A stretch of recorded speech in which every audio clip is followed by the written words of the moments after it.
What a finish. It was bizarre. You don't see that called much, but you got to call it because Smart was out of bounds.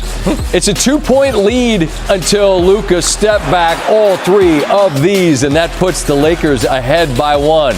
On the other end, good ball movement. And here comes Victor Wembanyama, and you're seeing teams do this. You can see him coming from a mile away. You're not going to be able to challenge him vertically. Set your feet, take the charge. Late, it's a 2-point deficit after Kelly Olynyk gets the putback, and then Marcus Smart just doesn't step out of bounds. You see how casually dudes inbound the ball throughout the game, but here, late, I mean, his foot is clearly out of bounds. Not a call you're going to want to make, but you have to make it. They get the inbound after a deflection. Olynyk, a perfect pass, and Champagnie almost gets the tip. He goes to the line. He's a good free throw shooter. Steve, what'd I say in the studio? Missed it first. I said he'd missed the first. He did, and then remarkably, they get the miss where Keldon Johnson gets his hand on it for the tip that doesn't go.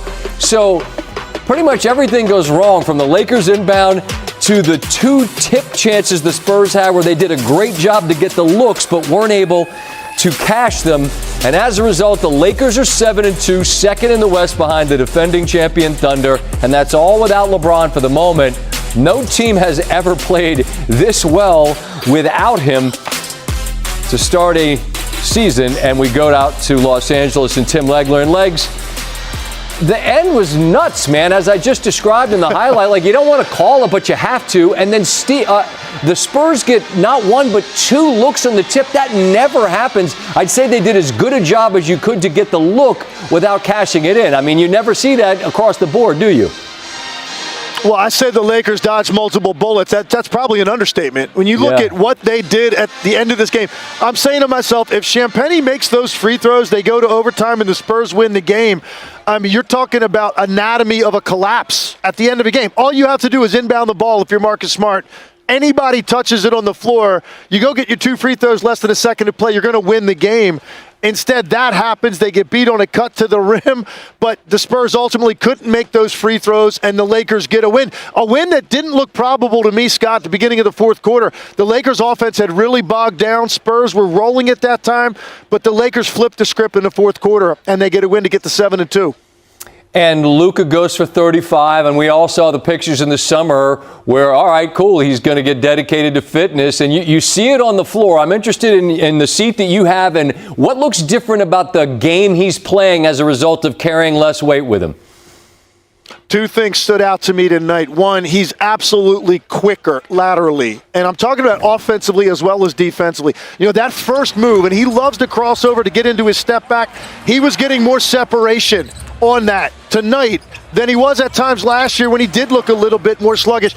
And then I thought the other area was there were plays defensively that he made where he shot gaps on passing lanes, where he rotated over to help one of his teammates on penetration. He wasn't making those plays defensively a year ago. I asked him before the game, you know, what really did feel different for him physically, and he said the number one thing was stamina. He's able to play longer spurts with a higher level of intensity than he could a year ago, and you did see that tonight. My guy Marcus Spears, a.k.a. Swag, told me when he had the front row seat down in Dallas, Scott, this man's 7'17", watching Wembanyama. You get to see it, this newer version, and he does foul out in this game, but are there noticeable differences, Tim, to you about where his game is evolving? Obviously not a finished product yet, but what do you see now? Well, the functional strength is better. I mean, you're not going to see a ton of extra body mass on a frame like that, but his ability to play downhill through the initial contact of a defender, it's just different. He can now take it another dribble, another stride, so he gets something going more toward the rim. I will say this. First 5 games of the year, he was over 30 points a game. No one seemed like they had any idea how to deal with him.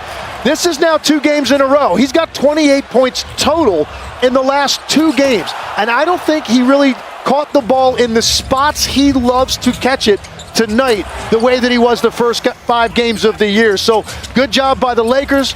Good job overall containing him and not letting him go off. But there's no doubt, Scott, this guy's a massive force that this league's going to be dealing with for a very long time. Legs, great to visit with you. So much fun to watch you on the call. We'll talk again soon, all right? Welcome DeAndre Ayton to the show, kind enough to wait through me and Tim talking. And DeAndre, you just heard the two of us talking about the big fella that you go up against, and you're a big man yourself, and you had a great game, but there's just times where it's wild to see someone as big as you just look like, all right, I can't get this shot off, and you kick it out, and it works. But what's it like going up against someone has that kind of reach? Well, you make you think twice for sure. Honestly, it was a team effort. Just knowing personnel and knowing that, he's a great shot blocker and, just moving the ball a little bit and getting him out of our paint.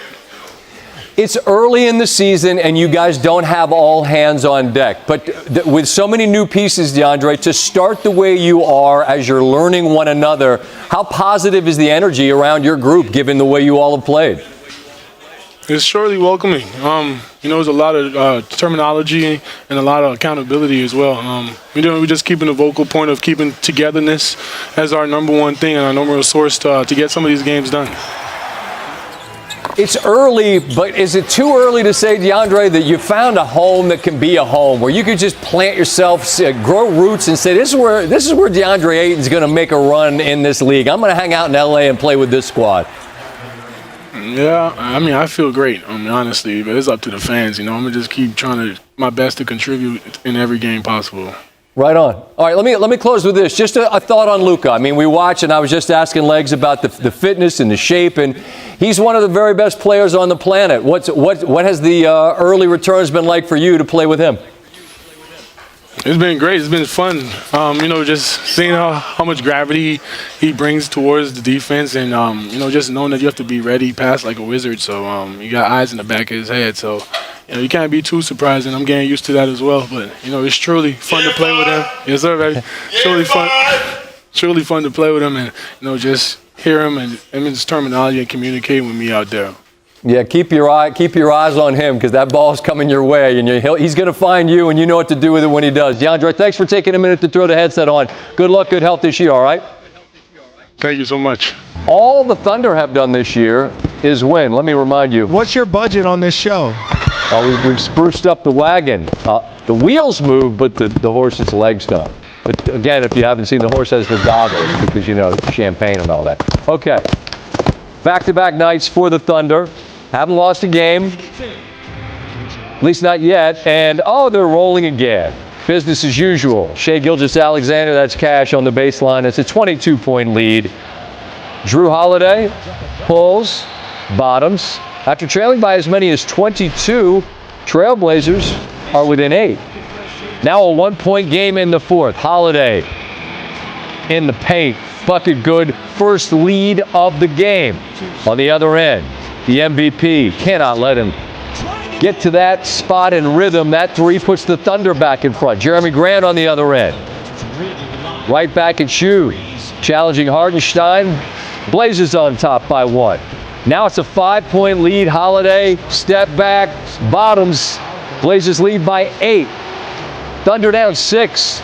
A.J. Mitchell's been showing out in his minutes early. What a beautiful left off glass. Makes the free throw, and it's a 3-point game. Last chance for the Thunder. Isaiah Joe catch and shoot. No. Rebound out. Wallace has got it. Good look to find a man that can bury it. He hits the deck looking for the foul call. Let's look. Would have been a 2 anyway. And he's fouled there. So after making the first, it was a free throw situation, but only 2 of them had to miss the second.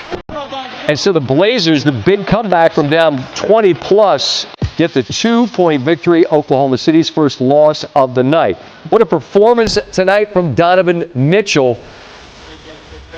The motivation for it is let's guess it's the world we're living in these days. Mitchell down the lane early, and they jump the Sixers and lead by 10. Mitchell, little sidestep 3. That is pure. He's got 21 in the first half. Counting them up 14. Don't let Maxey get hot.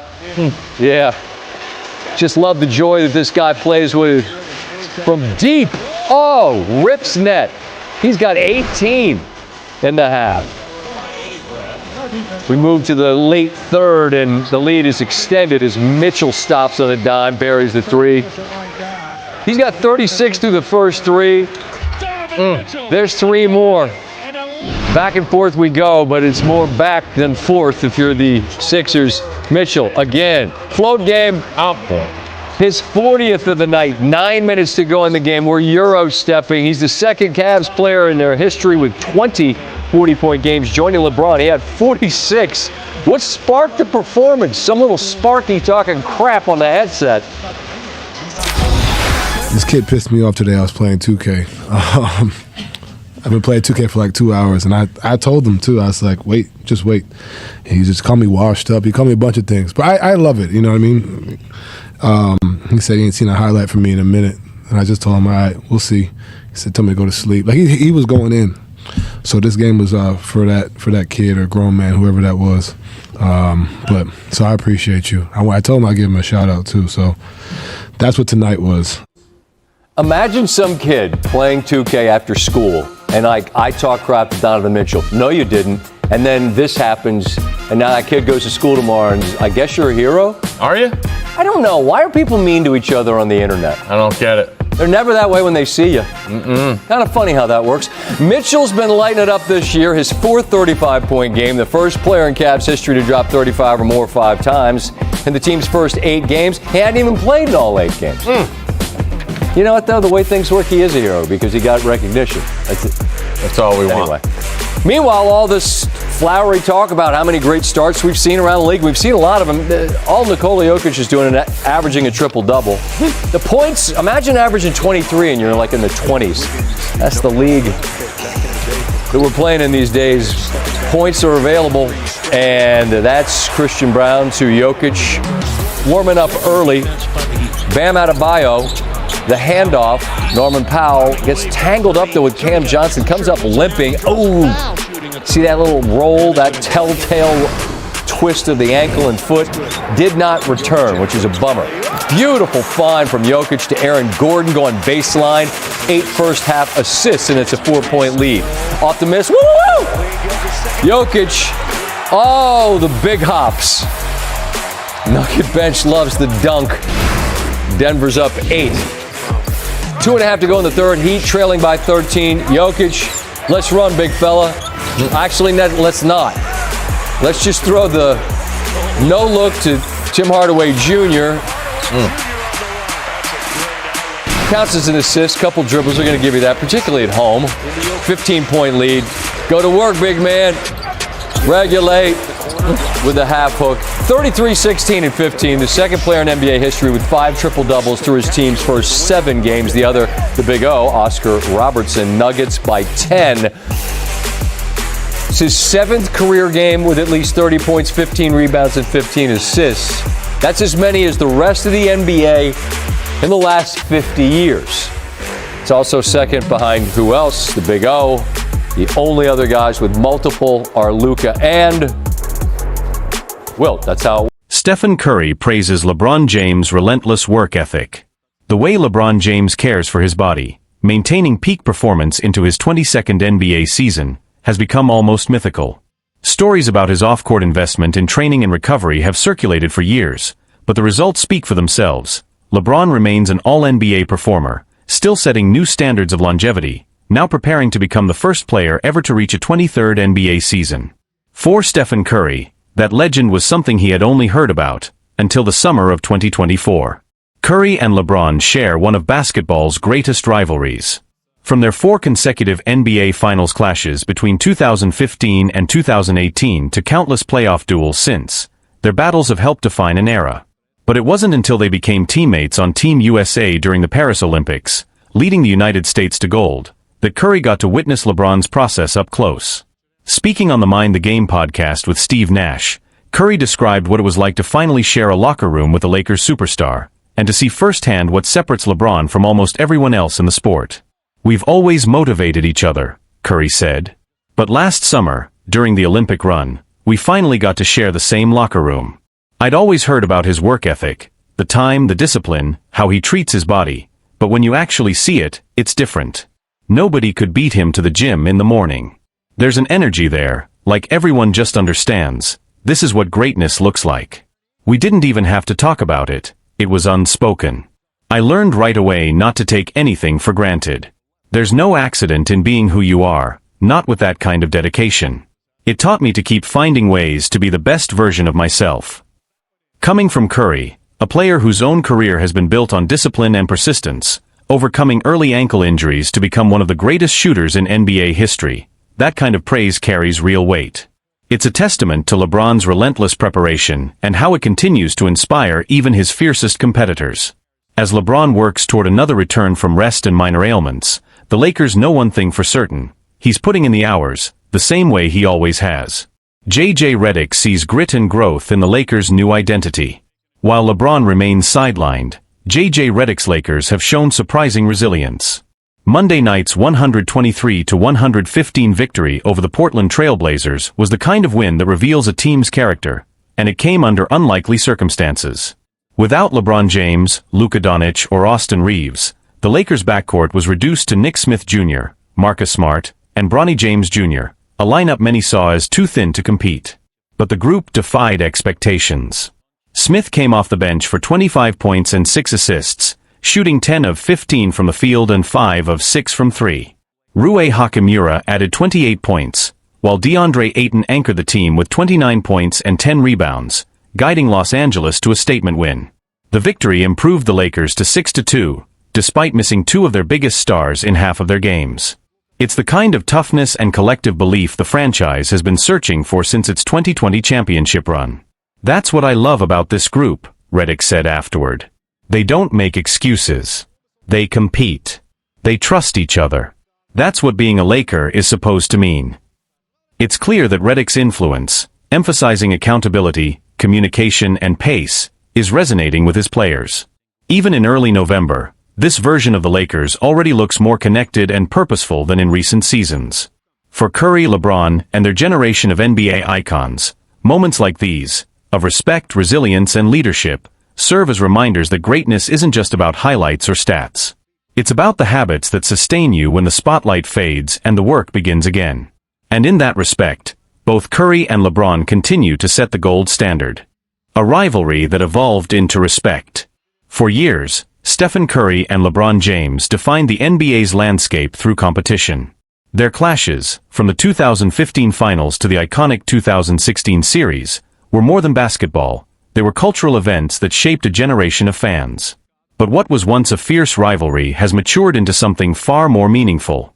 Both players, now in the twilight of their primes, understand what it takes to sustain excellence over time. They've carried franchises, endured injuries, faced criticism, and rewritten what it means to lead in the modern era.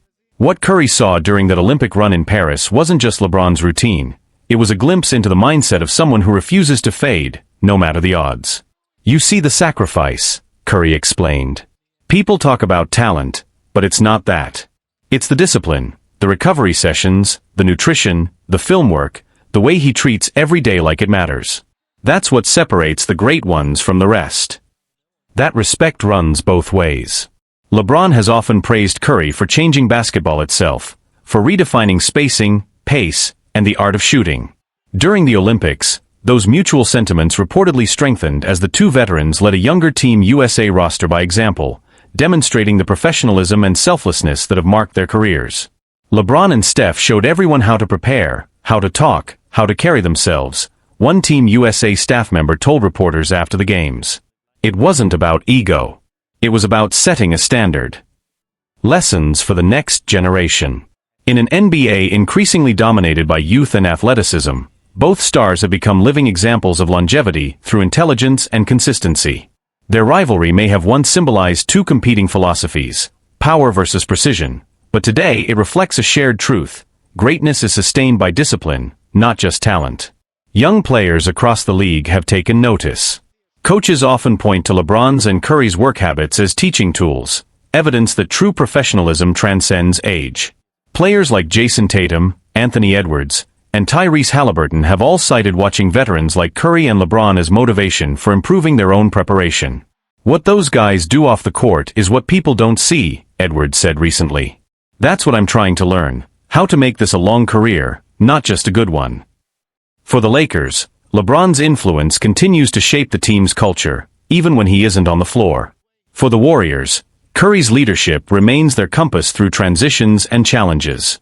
Both franchises understand that maintaining a standard of excellence begins with how their stars approach the smallest details, from film study to the first warm-up shot of the day.